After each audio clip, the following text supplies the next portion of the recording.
హెల్దీగా మనం గోధుమ పిండితోనే 10 నిమిషాల్లో ఈ విధంగా స్వీట్ చేసుకోవచ్చండి. మనకి ఎక్కువ టైం కూడా పట్టదు. తింటుంటే నోట్లో ఇలా కరిగిపోతుంది. టేస్ట్ కూడా చాలా బాగుంటుంది.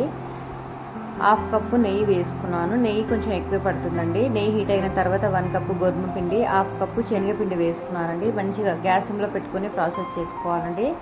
మంచిగా విధంగా కలుపుతూ ఉండాలన్నమాట. మనకు నచ్చిన డ్రై ఫ్రూట్స్ పొడి వేసుకున్నానండి. ఇలాంటి పొడి హాఫ్ టీ స్పూన్, బెల్లం కరిగించుకుంటాం కదండి, ఓన్లీ బెల్లం కరిగించుకునే వేసుకుంటున్నాను అనమాట. ఈ విధంగా దగ్గర వచ్చేంతవరకు మనం ఉడికించుకోవాలండి.